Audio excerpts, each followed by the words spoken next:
Hello, everybody. Julian Schutze here from Blood and Iron Martial Arts. It's the weekend. I've got my coffee, and I'm ready to do another fight analysis. So on the right here, we've got Alistair. On the left, we've got Adrian. Why don't we give it a quick watch, and then we will be able to dig right into it. Goes. And then ends. Still sugar with double book. Less aggressive. Yeah. That's nice actually. So a little bit of a flashy end there, but why don't we dig a little bit into it and figure out what's going on. So I chose this one because it seemed like a natural continuation of the last analysis I did, which dug into the information gathering process of the onset in sword fighting. But this time, unlike Steve, where he figured out how to circumnavigate Griffin's sword with a feint, or the German term a Fehler, being perhaps a little bit more sneaky, this time Alistair chooses to be aggressive in order to force Adrian to react how Alistair wanted him to, and then formulate a plan from there. That might seem a little bit complicated, but hopefully we'll be able to clear that up in a second. So let's look at the very beginning here, where they're gathering information, and you'll notice that there's quite a bit of distance between the two here.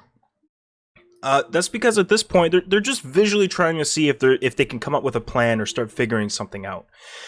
What you'll notice is that at no point during this are either fighters keeping their swords still. They're not staying in one guard. They're giving their opponents different looks. They're always changing their positions. They're moving the sword on both sides of the hips. Sometimes they roll it up to their shoulders. They go up to their high guard. This, by going guard to guard like that, it's not allowing your opponent to come up with a plan on how to work around your position.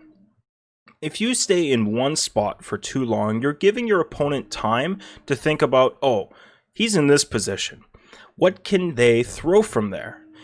Well, chances are they would throw something like this, and then I'd be able to, right? They can start coming up with a plan. By moving guard to guard, you're just not giving them that time, which adds a layer of complexity. It's harder to deal with. So Alistair realizes at this point that there's no information he can really gather at this stage. So what he does is he starts poking in a little bit. He starts, throwing some stuff at Adrian to see how Adrian reacts. So what happens is he steps in aggressively with the point forward to observe how Adrian reacts to that, and throws a small little cut. I know it's a little bit difficult to see here, but he throws a little cut just to see how Adrian would react to that cut, or that pressure rather. What he gathers from this is from the high guard position, when Adrian is in high guard, if he does something that puts pressure on Adrian, Adrian will throw a downward cut from it. Right? He's up high. Alistair starts throwing that cut, and then Adrian responds by throwing a downward cut into it, perhaps to interrupt the strike or cause some kind of control issue for Alistair. So, Alistair believes that's all the information he needs. He knows that when Adrian's in high guard and I put pressure, he's going to throw that downward cut. Remember earlier, I was talking about trying to formulate plans from positions. If your opponent is not just standing still and not letting you, formulate a plan on how to deal with them, you can force that plan to happen, which is what Alistair does. Now, Adrian moves up into his high guard here, but he does one critical mistake that allows for Alistair's plan to be as successful as it is, which is he steps forward into this guard, into Alistair's measure, while rolling up to the high guard. Now, whilst the high guard is an aggressive position, he's not actually attacking Alistair here. So Alistair is not in immediate danger. He's close to it, but there's not an immediate threat that he has to address this very second. Which means that since he's able to post on his back foot, he's noticed that Adrian is stepping in whilst bringing his sword back to an aggressive position, but not actually threatening him.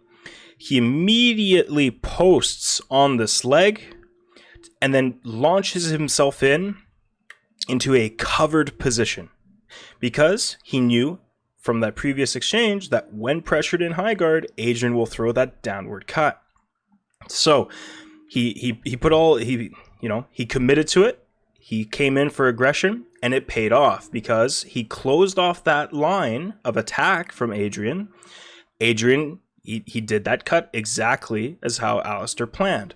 From there, as soon as Alistair recognizes that Adrian has committed to that downward cut, he starts rolling his sword to be able to catch it a little better, and then begins a second counterattack, or a first counterattack, right to the head here, as we can see.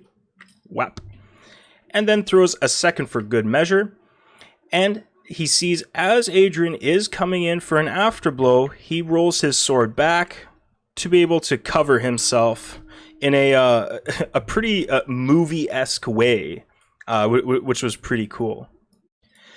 So I hope you found this interesting. Essentially how you can force a plan to happen if an opponent doesn't just sit there and let you give it to you, and how that information gathering process at the beginning is pivotal to be able to do something like that. As always, if you like this kind of content, please leave a comment down below, perhaps like and subscribe, and we'll catch you next time.